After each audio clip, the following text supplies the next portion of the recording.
Hi readers, Chris here, coming at you today with another top 10 list. Because it's that time of year, I thought it would be fun to do a top 10 list of my favorite school books. So I'm talking magical schools, dark academia, all those things. So any book about a magical school.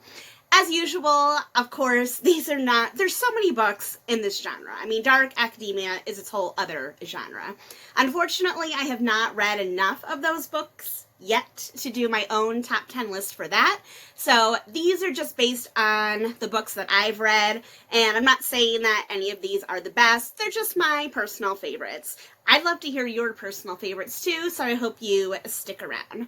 So I'm going to start off this book with number 10 on my list of best or favorite magical school books, and that's going to be The Poppy War by R.F. Kuang.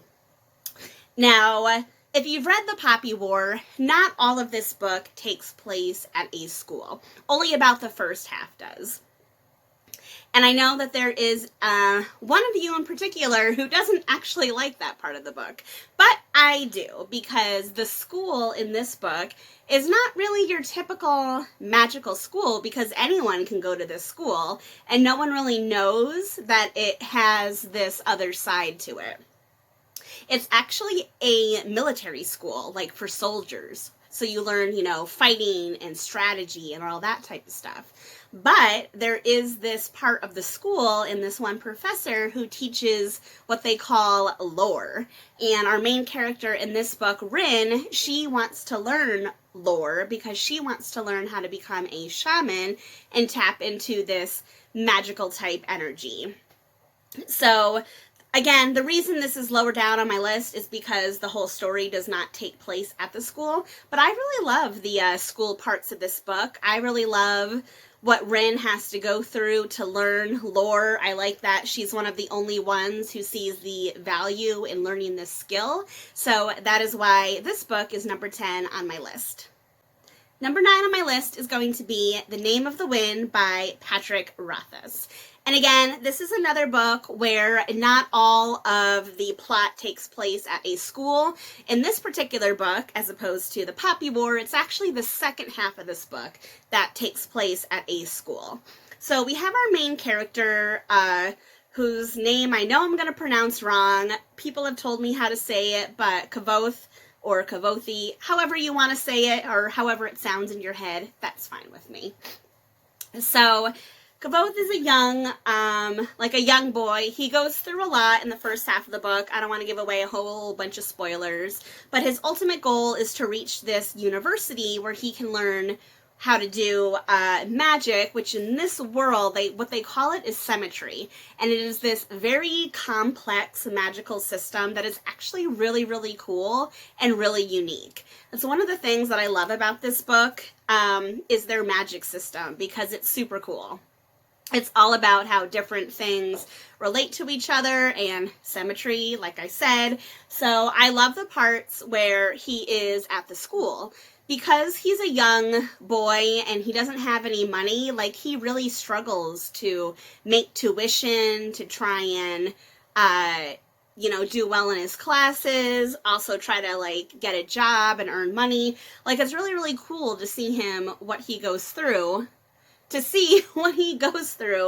in this school and the skills that he is trying to learn, and how the skills that he learns with his magic, his symmetry, how he uses those skills in other parts of the story. So again, because it's only at the end of the book that he gets to this school, that's why it's lower on my list, but Name of the Wind is still number 9. Number 8 is going to be The Raven Boys by Maggie Stiefvater. If you're not familiar with this story, basically we have a young girl named Blue. She is clairvoyant and she happens to come across this boy one day.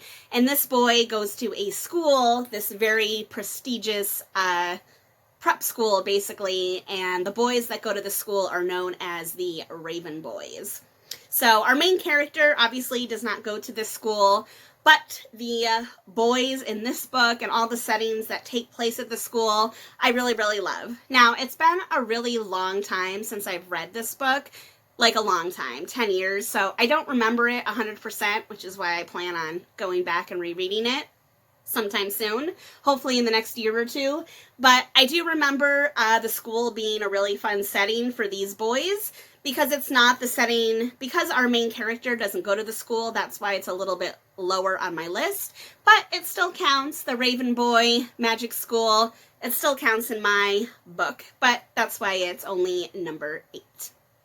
Number 7 is going to be Divergent, because yes, I think that the things that our main character goes through can technically count as a school. And yes, this is more science fiction than magic, but I'm putting it on here anyway because it's my list and it's my favorite, so I'm saying it counts.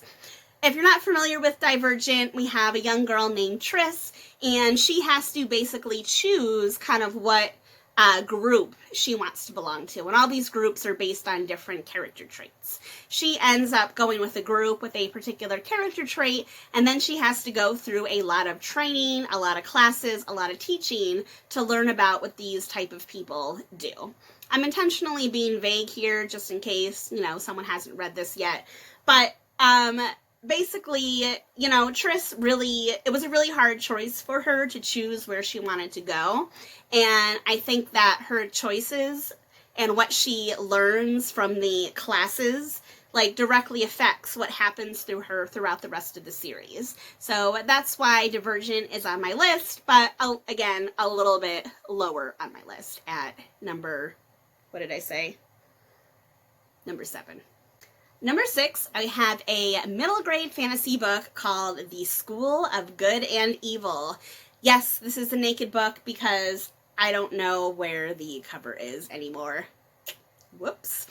Anyway, this is a middle grade fantasy, and it's basically about, in this world, every couple of years or so, young girls are stolen from their villages and sent to this school, the School of Good and Evil. And at the school, you can either train to be a hero or a villain. Dun, da, da, da. Hence, School of Good and Evil. And of course, in this particular story, we have 2 girls that are kidnapped, taken to this school. One is training to be a hero, one's training to be a villain, but throughout the course of the story, they kind of question if they're in the correct part of the school, basically.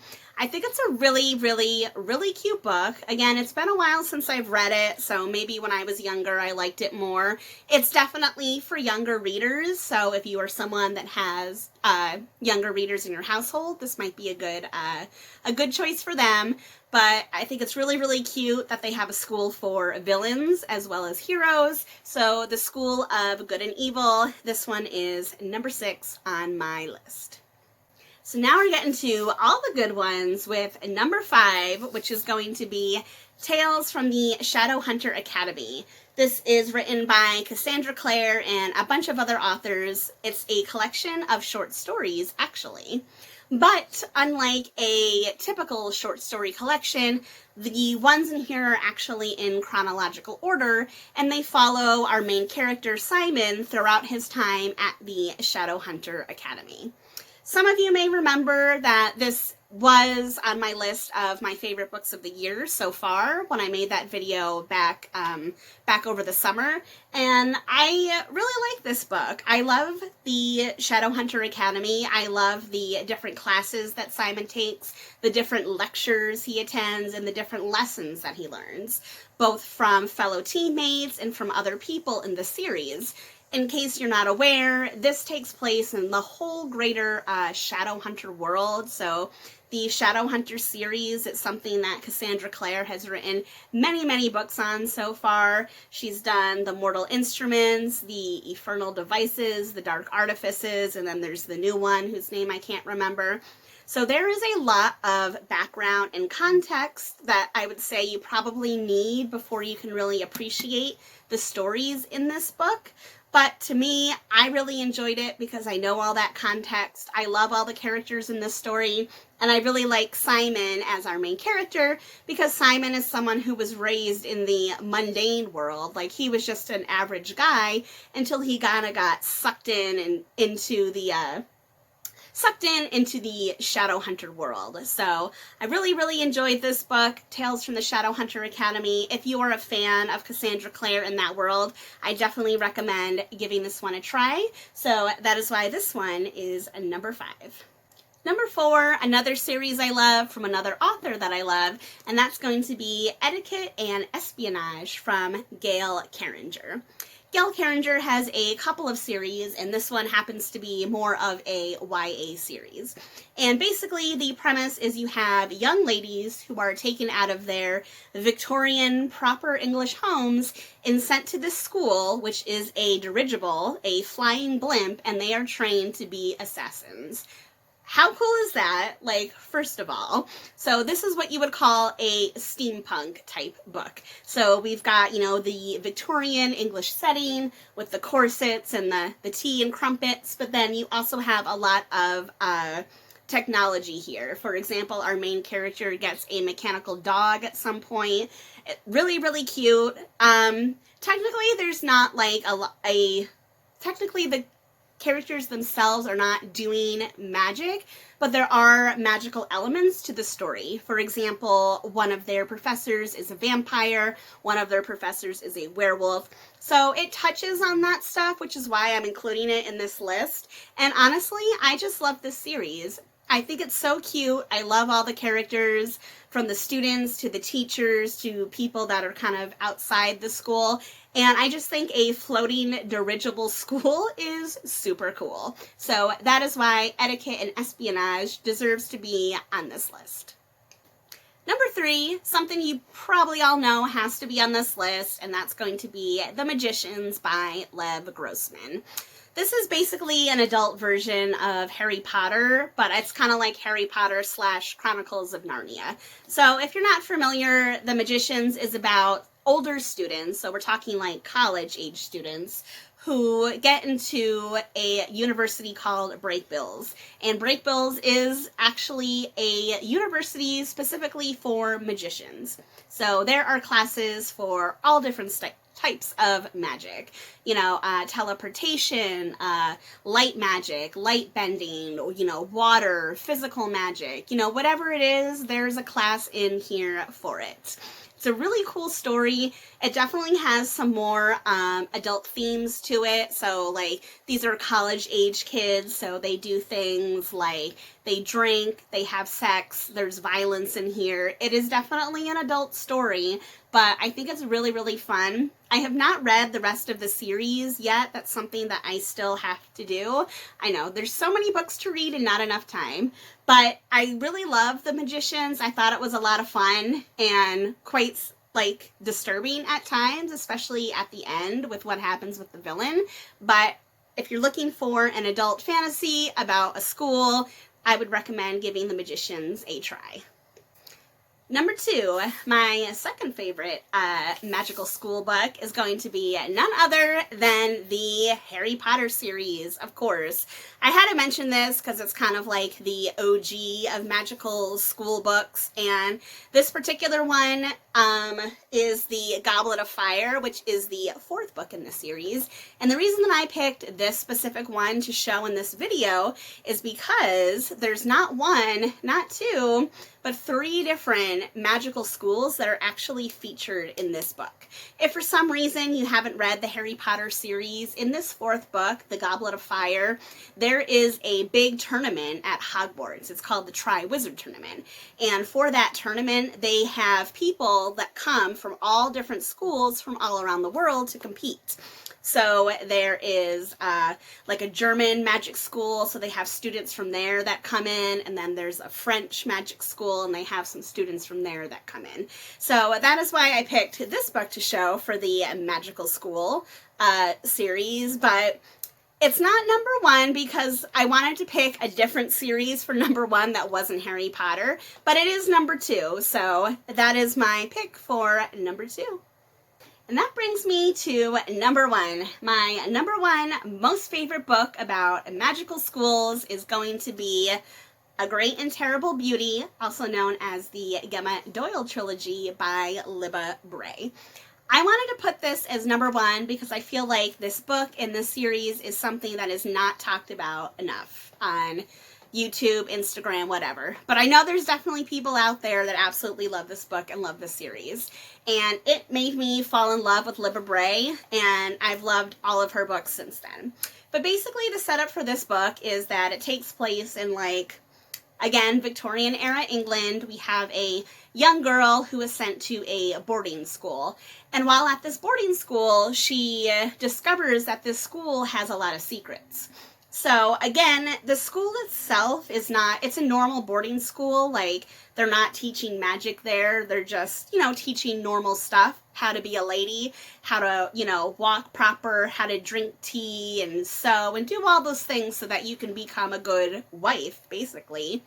But they basically, our main character, Gemma, and her friends find out that there is a secret history to the school, and there are secret magical elements that they discover. And the whole thing is like a story about these young women, Gemma and her friends, kind of finding power, understanding how to get power, taking power, and understanding how to use their power. There is a whole different world in this school. It's called Spence Academy. So on the surface, it's one thing, but underneath, it is totally something else. The story is amazing. The characters in it are amazing. There is fantasy, there's mystery, there's romance, there's action. This series has absolutely everything in it. It is one of my favorites of all time, so I had to put this as number one. A Great and Terrible Beauty.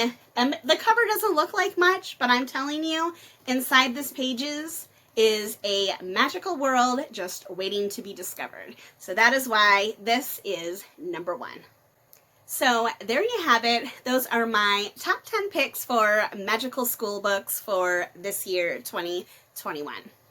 Meepers and I are gonna get ready to go to school. I think you don't look like you're ready for school, Meepers. You look like you're ready for a nap. But Meepers and I are gonna go get ready for school, and if any of you are going back to school or have gone back to school, I wish you the best of luck with all your classes.